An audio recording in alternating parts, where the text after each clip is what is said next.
வசுதேவ சுதம் தேவம் கம்சச்சாணூரமர்தனம் தேவகி பரமானந்தம் கிருஷ்ணம் வந்தே ஜெகத்குரும். அர்ஜுனன் யுத்தம் பண்ணுறதுக்காக கிருஷ்ணனை சாரதியாக கொண்டு நடுமத்தியில் யுத்த மத்தியில் கொண்டு நிறுத்தி வச்சு யாரெல்லாம் அவனுக்கு வேணுங்கிறா இருக்கா வேண்டாத இருக்கா எல்லாரையும் பார்த்துக்கோன்னு சொல்லி எல்லாம் கிளப்பி விட்டார். அர்ஜுனன் எல்லாரையும் பார்க்குறான். பார்த்த உடனே தன்னுடைய பீஷ்மர் போன்ற பெரியவர்கள்லாம் பார்த்த உடனே, துரோணர் போன்ற தன்னுடைய வித்யா குருவெல்லாம் பார்த்த உடனே அவனுக்கு ரொம்ப பயம் வந்து எல்லாரையும் யுத்தத்தை சண்டை போட்டு அவளுக்கு ஆனால் நமக்கு ஏதாவது கெடுதல் வராமல் இருக்கணுமேன்னு ஒரு பயம் வந்து கொடுத்து மனசுக்கு. நான் யுத்தம் பண்ண மாட்டேன் அப்படின்னு சொல்லி முடிச்சுக்கிறான். ஐயோ சேன்னு சொல்லி யுத்தம் பண்ண மாட்டேன்னு சொல்லி முடிச்சுக்கிறான். அப்புறம் திருப்பவும் கிளப்பி விடுறார் கிருஷ்ண பரமாத்மா. இவெல்லாம் உடம்போடு உள்ளவாளை தவிர ஆத்மா சம்பந்தப்பட்டவா இல்லை.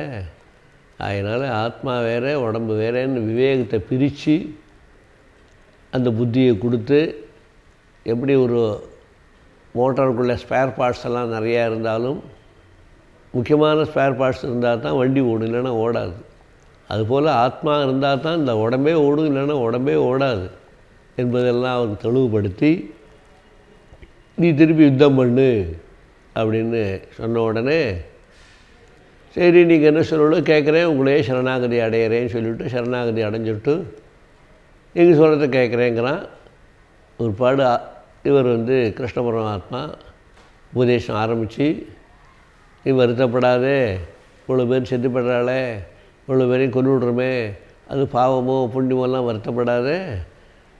உடம்புக்கு உள்ளது வேறு, ஆத்மாவுக்கு உள்ளது வேறேன்னு ரெண்டாக பிரித்து கொடுத்து, உடம்பில் எப்போதுமே வியாதிகள் வரும், அது வளரும், சின்னதாக இருக்கும் பெருசாக இருக்கும், குழந்தையாக பிறக்கிறோம், வயசானவளாக 60-70 வயசு வரைக்கும் வரும். அதுக்குள்ளே எவ்வளவோ பருவங்கள்லாம் மாறி மாறி மாறி மாறி வந்துட்டு அந்த மாரி தான் எல்லாமே இருக்குமே. உடம்புன்னு வந்தாச்சுன்னா ஆத்மாவுக்கு வேறு மாற சுபாவமே கிடையாது, ஒரே நிலையில் தான் எப்போதும் இருக்கணும்னு அதை பற்றி ஆத்ம விஷயமாக சொல்லி, இதெல்லாம் பிறக்கிறதோ எல்லாம் இறந்து தான் ஆகணும் ஒரு நாளைக்கு. இது வரைக்கும் அப்படி யார் பிறந்தேன்னு சொல்லிவிட்டு சாகாதா யாருமே காணும். எல்லோரும் பிறந்தா எல்லோரும் செத்தா. நானும் ஒரு நாள் பிறந்திருக்கேன், நானும் ஒரு நாள் போகத்தான் போகிறேன்னு கிருஷ்ண பரமாத்மா தன்னையும் கூட சொல்லிக்கிறார் இந்த இடத்துல. அதனால் பிறப்புன்னு கொடுத்தா இறப்பு நிச்சயம் இதெல்லாம் சொல்லி முடிக்கிறார். அதுக்கு பிற்பாடு கொஞ்சம் தெளிவாராயவான். ஆனாலும் கேட்குறான், என்ன இப்படி என்னை போட்டு குழப்பறேல, ஆத்மா அழியாது, அதனால் நீங்கள் சொன்னால் போட்டுக்கோங்கிறள், உடம்பு இப்படி தான் போகுங்கிறள், ரெண்டும் போட்டு குழப்பின மாதிரி இருக்கேன் அப்படிங்கிறான். அதெல்லாம் குழப்பில்ல, தெளிவாக சொல்கிறேன் பாரு அப்படி ஆரம்பித்து திருப்பியும் தெளிவுபடுத்துகிறார்.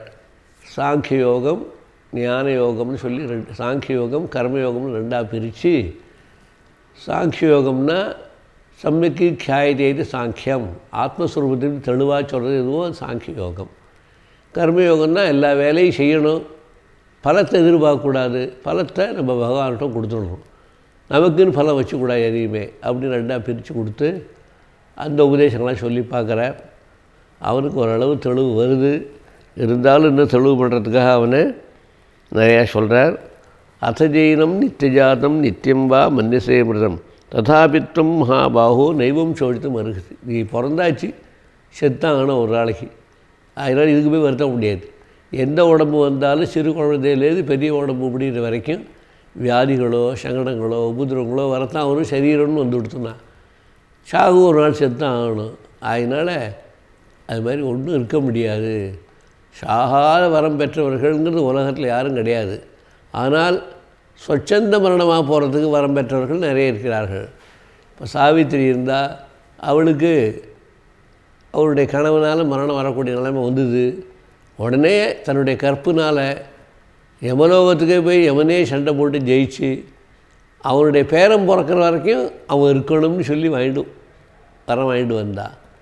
அதுபோல் பீஷ்மாச்சாரியார் தன்னுடைய ராஜ்யம் வேண்டாம், தனக்கு கல்யாணமும் பண்ணிக்கல, நான் பிரம்மச்சாரியாவே இருந்துடுறேன் அப்படின்னு சொன்னபொழுது, உனக்கும் சொச்சந்த மரணம் சொல்லி உத்தராயணம் வந்த ஒரு பாட்டு சௌகரியம் போல் போய்க்கலாம், உனக்கு மரணம் வந்தால் கூட மரண வயசு வந்தாலும் கூட அந்த காலம் நெருங்கினாலும் கூட கர்மம் நெருங்கினாலும் கூட நீ ஒரு சொச்சந்தமாக எப்போ நினைக்கிறோ அப்போ போகலான்னு சொல்லி அவருக்கு உத்தராயண காலம் வந்த ஒரு பாடு போக முடியாது. அவருக்கு வர வேண்டிய காலம் முன்னாடியே வந்தாலும் கூட, யமனுடைய பாதை வந்தாலும் கூட, ஆனால் ஸ்வச்சந்த மரணம் அடைஞ்சார். அதுபோல் மார்க்கண்டேயன் கட்டியாக சிவனை பிடிச்சிக்கிண்டு ஷாகாவரம் பெற வேண்டும்னு ரொம்ப ரொம்ப சிரமப்பட்டு கட்டியாக பிடிச்சிக்கிட்டான். அவனும் அந்த மாதிரி தீர்க்க காலம் இருக்கிறதுக்காகத்தான் எல்லாம் பண்ண முடியும், தவிர போகாது இருக்க முடியாது. யாராக இருந்தாலும் போயிடும். அதை சொல்லி அவனை சமாதானம் பண்ணுறார். ஜாதஸ்தி துருவோ மிருத்து துருவம் ஜென்ம மிருத்தஸ்ட தஸ்மாத் அபரிஹாரியார்த்தே நத்தம் சோழித்து மருகதி. இதை தடவே பண்ண முடியாதுப்பா, வாப்படுறாளே வாப்படுன்னு சொல்லி கவலைப்பட்டு தடையே பண்ண முடியாது. நீ வருத்தப்பட்டு பிரேம் இல்லை வரலாம். உங்கள் தாத்தா என்னாச்சு, உங்கள் அப்பா என்னாச்சு, உங்கள் மாமனார் என்னாச்சு, உங்கள் மாமியார் என்னாச்சு, எல்லோரும் பிறந்தால் எல்லோரும் போயிட்டாச்சு. நீ இது மாதிரி இவாளை இத்தனை பேர் யுத்தத்தில் பார்க்குறவா எல்லோரும் பிறந்து வந்தவா தான். இவாளை ஒரு நாள் தான் போய் கவலைப்படாதேன்னு இவ்வளோ சொல்லி பார்க்குறேன். அவ்வக்தாதீனி பூதானி வியக்தமத்தியானி பாரத அவ்வக்த நிதனான்னேவ தத்திரகா பரிவேதனா. முன்னாடி இவா எங்கே இருந்தால் நமக்கு தெரியாது, பின்னாடி எங்கே போகிறாங்கன்னு தெரியாது. மத்தியில் உனக்கு வியக்தமாக இவா தெரியாம வச்சு நீ இப்படி சந்தோஷப்படலாமா நீ? அதனால் முன்னாடி இவா எங்கேருந்து வந்தான்னு அதுவும் தெரியாது உனக்கு. ஏதோ கர்மாவனால ஏதோ ஸ்வரூபத்துலேருந்து அவள்லாம் அந்த சரீரத்தை எடுத்துன்னு வந்திருக்கா. திருப்பி வா செத்து போன உடனே எந்த உலகத்துக்கு போகிறா, எங்கே இருக்க போகிறா நமக்கு அதுவும் தெரியாது. அதுவும் வியக்தமாக தெரியாது, அவ்வியக்தம். வியக்தமாக இருக்குது எப்போது, ஸ்பஷ்டமாக தெரியுது எப்போது, கண்ணுக்கு தெரியக்கூடியது எப்போது, இந்த உடம்பு வந்துருக்கு தான் தெரியும். ஆகையினால இதை வச்சு நீ வருத்தப்படாத. முன்னாடி பின்னாடி எது இல்லையோ அது மத்திய மாத்திரம் எங்கே இருக்க போகிறது, அதுவும் நிஜமானதல்ல. இது பொய்யான உடம்பு வந்துட்டு போயிருக்கு, அவ்வளோதான். இதுக்கெல்லாம் நீ வருத்தப்பட்டு உட்காந்துருக்காதேன்னு சொல்லி அதெல்லாம் சமாதானப்படுத்தி எல்லாம் பண்ணி பார்க்குறாரு. அப்புறம் இந்த ஆத்ம விஷயமாக கேட்கறதுக்கு புண்ணியம் தான் கிடைக்க முடியலன்னா கிடைக்காது. எல்லாருக்கும் வேதாந்தம் கேட்டாலும் அந்த அனுபவம் வருதோ, அதை பற்றி கேட்குறதோ, அந்த விஷயத்தை பற்றி பிரச்சனை பண்ணுறதோ, இதெல்லாமே ரொம்ப மனித பிறவியில் ரொம்ப ரொம்ப ரொம்ப ரொம்ப சிரமமானது, அபூர்வமானது. ஆச்சரியவத் பஷ்யதி கஷ்டித் ஏனம். ஆத்மஸ்வரூபத்தை பார்த்தவங்க எவனோ ஒருத்தன் இருக்கான். ஒருத்தந்தான் பகூனாம் ஜென்மநாமந்தே ஞானவான்மான் பிரபத்தியதேங்கிற மாதிரி ஆச்சரியமாக இருக்கும். அவனை ஞானியை பார்த்தாலே ஏதோ கோடிக்கணக்கில் யாரோ ஒருத்தன் அந்த மாதிரி ஒருத்தன் ஞானத்தை அடையவன், ஆத்மஸ்வரூபத்தை அடையவன் ஒருத்தன். ஆச்சரியவத் வததிச்ச ததைவச்ச அந்யா. இந்த வேதாந்த பற்றி பேசுகிறவங்க இருக்கானே அதுவே ரொம்ப குறைச்சல். எல்லாம் ஊர் வம்பு பேசின்னு இருப்பா, நல்ல கதைகள் பேசுவா, பல புராணங்களை சொல்லுவா, கதைகளை சொல்லுவா, தர்மசாஸ்திரம் சொல்லுவா, கர்மகாண்டம் சொல்லுவா, எல்லாம் சொல்லுவா. ஆனால் வேதாந்த பற்றி பேச வருவாங்கன்னு ரொம்ப ரொம்ப அபூர்வம், அவளும் குறைச்சல் தான். ஆசியவரு கஷ்டவத் அந்யா ஸ்ருணோதி. அந்த மாதிரி நல்ல விஷயத்தை காதால் கேட்க வரணும் ரொம்ப ரொம்ப ரொம்ப குறைச்சல். அதனால் இந்த வேதாந்த விஷயத்தை காதால் கேட்குறதே ரொம்ப ரொம்ப குறைச்சலாச்சு. நீ அதையாக கேட்டால் உனக்கு ரொம்ப புண்ணியம் உண்டு, அதையும் விட்டு நீ மாட்டேன் அடையறேங்கிறே கேட்குறதே ரொம்ப குறைச்சல்பா. சுருத்வாபி சே ஏவம் நவேத நசீவ கஷ்டித். இப்படி கேட்டால் கூட அந்த வழியில் நிற்கணும்னு ஒரு ஆசை வருது, ரொம்ப ரொம்ப குறைச்சலாக உள்ளவார்க்க. அப்படி யாராவது கேட்டாலும் கூட, சுருத்வாபி கேட்டாலும் கூட இந்த வழியில் நின்று பார்க்கலாமே, முயற்சி பண்ணலாமே, நம்மளும் ஆத்மஞானத்தை அடைய முடியுமான்னு நினச்சிக்கிறது ரொம்ப ரொம்ப ரொம்ப குறைச்ச பேர். எல்லாம் ஒன்று மாதிரி தான் இருக்கா அர்ஜுனா. அதுக்காக வருத்தப்படாத நீ. நல்ல விஷயத்தை கேட்க வரவாளே ரொம்ப ரொம்ப சிரமமாக இருக்குது. இப்போது சொல்கிறது அதை காட்டிலும் கஷ்டமாக இருக்குது. அதனால் இவெல்லாம் பார்த்து அழ வேண்டிய அவசியமே இல்லை. ஆத்மாவானது நித்தியமானது, எப்பொழுதும் இருக்கக்கூடியது. அது வெட்ட முடியாது, தண்ணியால் நனைக்க முடியாது, நெருப்பால் எரிக்க வைக்க முடியாது. ஒரே ஞானஸ்வரூபமாக இருக்கக்கூடியது, ஜோதி பிரகாசமாக இருக்கக்கூடிய ஸ்வரூபம் ஆத்மஸ்வரூபம் அப்படின்னு சொல்லி முடிகிறார். தேகி நித்தியம் அவத்தியோயம் தேகே சர்வஸ்ய பாரத தஸ்மாத் சர்வாணி பூதானி நத்வம் சோழித்தும் அருகதி. தேகத்துக்குள்ளே இருக்கிறது எது? ஆத்மா. அது யாராலையும் அழிக்க முடியாது, ஒன்றும் பண்ண முடியாது, ஒன்றும் பண்ண முடியாது. தேகம் கீழே விழலாம், ஷராச்சிக்கலாம், கை கால் அடிபடும், ஆக்சிடெண்ட் ஆகும், அதில் தேகம் போடும். ஆத்மா எவ்வளோ என்ன மாதிரி ஆனாலும் மாறாத இருக்கக்கூடிய தேகியாக உள்ள ஜீவாத்மா ஆத்மஸ்வரூபம். ஜீவாத்மாவும் பரமாத்மாவும் ஒருத்தர் தான். தேகத்துக்குள்ளே இருக்கும்போது ஒரு ஜீவன் பேர், எங்கேருந்து அழிஞ்சிருக்கும்போது பரமாத்மான்னு ஒரு பேர். அப்படிப்பட்ட ஒரு ரெண்டே பேரோடு இருக்கக்கூடிய ஒரே ஸ்வரூபம் இவர்.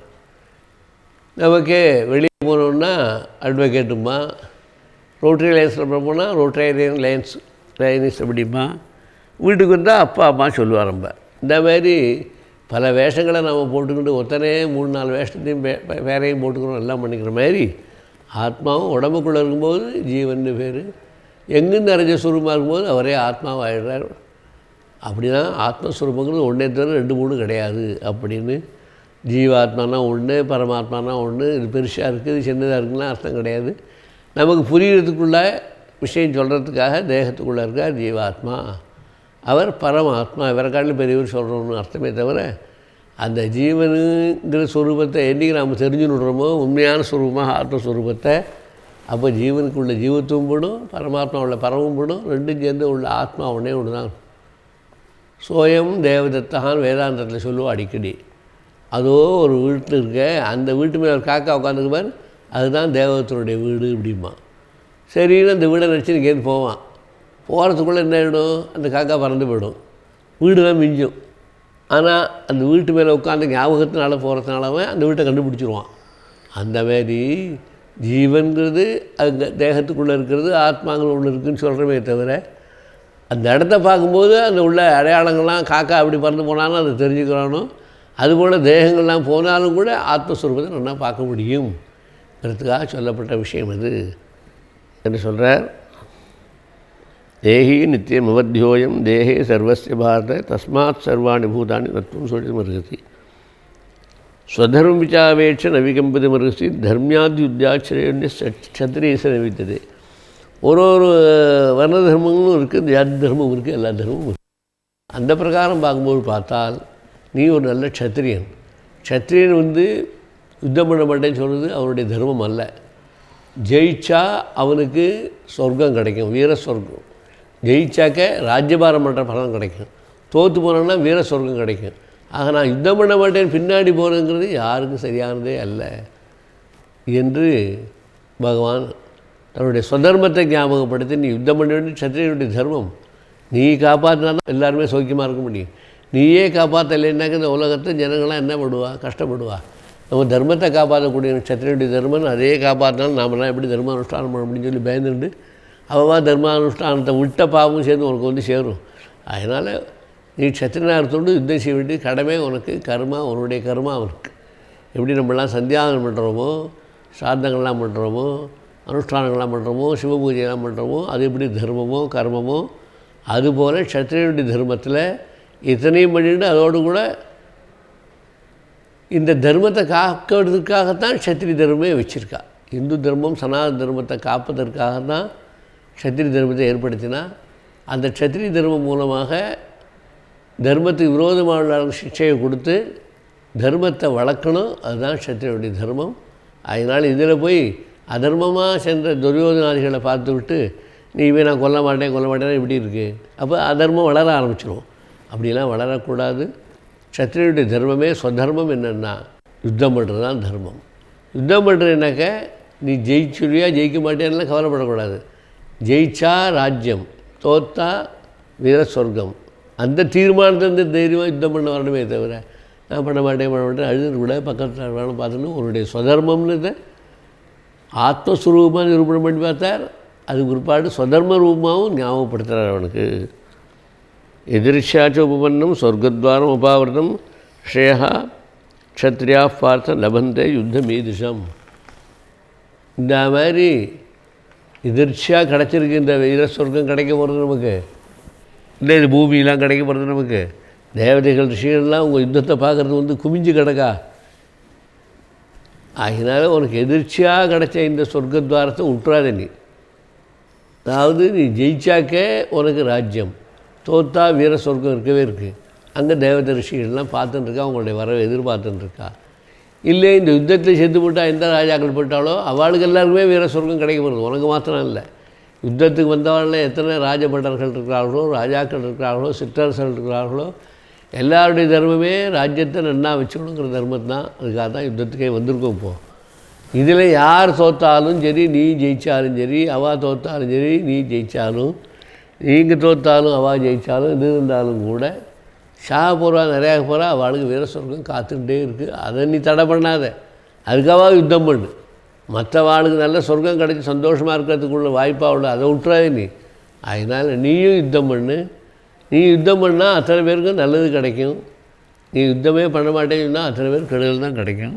அதனால் எப்படி இருந்தாலும் நீ யுத்தத்தை பண்ணுன்னு கர்மயோகத்தை ரொம்ப ஸ்லாக்கியமாக விசேஷமாக சொல்லிகிட்டே இருக்கார் அவர்.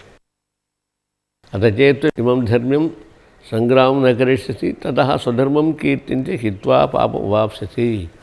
நீ இதை பண்ண மாட்டேன்னு சொன்னீங்கன்னா உன் தர்மத்தை விட்ட தோஷமும் உனக்கு வரும், அதர்மம் பண்ணின பாப்பமும் உனக்கு வந்து சேரும், கீர்த்தி வேற போய்டும், உனக்கு புகழெல்லாம் போய்டும். மனிதன் வாழுது எதுக்காக? எல்லோராலும் புகழப்படக்கூடிய அளவுக்கு வாழ்ந்தால் தான் வாழ்க்கையே. எல்லோராலும் நிந்திக்கப்படக்கூடிய வாழ்க்கையா வாழ்க்கையே இல்லை இது. அதனால் உலகத்துக்குள்ளேயே புகழ்வீழ்ச்சி அடைவதற்காக ஏற்பட்டது மனித பிறவி. அந்த மனித பிறவியின் சத்திரிய தர்மம்னா நீ தர்மத்தை காப்பாற்றினேன்னா உனக்கு நல்ல பேரும் புகழும் கிடைக்கும். நான் யுத்தம் பண்ண மாட்டேன், நான் எனக்கு பயமாக இருக்குது, சிரமமாக இருக்குது, கஷ்டமாக இருக்குது சொல்லி ஒதுங்கி போயிட்டேன்னா உன்னுடைய இவ்வளோ பெரிய பரமேஸ்வரங்கிட்டே போய் ஜெயிச்சு பாசமதாஸ்திரத்தை வாழ்ந்துருந்தோம் நீ இப்படி பண்ண முடியாது போயிடுதுன்னு சொல்லி அந்த கெட்ட பேர் உனக்கு வந்து சேரும். அந்த அபகீர்த்தி வாங்கிக்கிறதுக்கான சாகிறதே எவ்வளோ தேவையில்லை. ஒரு மனுஷன் புகழோடு வாழ்ந்தால் வாழணும், இல்லைன்னாக்க சாகிறதே மேல் அப்படிங்கிறான். இப்போ பார்க்குறவே நம்மளே பேப்பர்லாம் பார்த்தோன்னா நிறைய தெரியும். நிறைய பேர்களுக்கு நல்ல பெரிய வியாபாரம் பண்ணி பெரிய நஷ்டம் வந்தால் தாங்காது, அவங்க நஷ்டப்பட்டு போய்ட்றான். குழந்தைகளாமே இவ்வளோ வாழ்ந்தான், குழந்தைகளாமே பாஸ் ஆகலைன்னு தெரிஞ்சால் உடனே செத்து படைங்கிறது. நிறைய மார்க் வாங்கி பாஸ் ஆகலைன்னு செத்து படைங்கிறது. இதெல்லாம் எவ்வளோ தப்பான காரியம். இந்த மாதிரி தப்பான காரியம் பண்ணுறது எல்லாருக்கும் ஆசை இருக்கிறது, நல்ல காரியம் பண்ணுறது இன்னொரு தடவை முயற்சி பண்ணுவோம், இன்னொரு வாட்டி எழுதுவோம், இன்னொரு வாட்டி பாஸ் பண்ணுவோம், அந்த ஆசையெல்லாம் போய்டுறது. போயிடுத்தே எல்லா குழந்தையும் நாளைக்கு கேட்பாளேன்னு அந்த பயம் இருக்கே தவிர வாழ்க்கை. இந்த பயத்தினால தான் வாழ்க்கையே கெட்டு போகிறது. பயத்தை எடுத்தாச்சுன்னா வாழ்க்கையில் எல்லாத்துலேயும் முன்னுக்கு வர முடியும். அதனால் பயமில்லாத இருக்கணும் வாழ்க்கையில். எது வந்தாலும் சாதிப்போங்கிற எண்ணம் நம்ம மனசுக்குள்ளே வரணுமே தவிர அடுத்து என்ன பண்ணுவோம் அழ ஆரம்பிச்சோன்னா நம்ம வாழ்க்கையே அழுகையாக போயிடும். எதில் வந்தாலும் மனசு நோகாமல், மனசு கஷ்டப்படாமல், கவலைப்படாமல், சிந்தனைப்படாமல் அடுத்தபடி என்ன பார்ப்போம் அந்த தீவிர முயற்சியில் உற்சாகத்தில் நல்ல முயற்சி செய்து படிப்புலேருந்து ஆரம்பித்தா உத்தியோகம் வரைக்கும் வியாபாரம் வரைக்கும் எதில் இருந்தாலும் மனது பின்னதே அடையக்கூடாது. மனோபலந்து மாண்டவியா, மனோஜெயந்து மாண்டவியா. மனோபலம்தான் மனுஷனுக்கு ரொம்ப முக்கியம், மாண்டவிய மனுஷன் சொல்லியிருக்காரு. அந்த மாதிரி மனோபலத்தை நாம் எல்லாம் வளர்த்து கொள்வதற்கு பகவத்கீதை நமக்கு ரொம்ப உபயோகமாக இருக்குது. ஏதாவது ஒரு தினத்துலையாவது நம்ம முயற்சி எடுத்து மனோபலத்தை வளர்த்துக்கிட்டால் நமக்கு எல்லா வித நன்மைகளும் கிடைக்கும். அப்படி இல்லைன்னா அபகீர்த்தியோடு தான் சாக முடியாகிடும். சாக போகிறது நிச்சயம்தான். அபகீர்த்தியோட ஒரு மனுஷன் சாகணும், அபகீர்த்தி இல்லாமல் சாகலாமே, நல்ல பேரோடு சாகலாமே. இந்த மாதிரி நல்ல ஆள் போயிட்டாரே, இந்த ஆள் நல்ல ஆள் போயிட்டாரேன்னு சொல்லி இப்போ குழந்தை சாக முடியாதுதான் நல்லது. இந்த ஆளாக போய் சேர்ந்ததுக்கு ரொம்ப சந்தோஷம் அப்படி சொல்லிட்டு ரசிக்காது.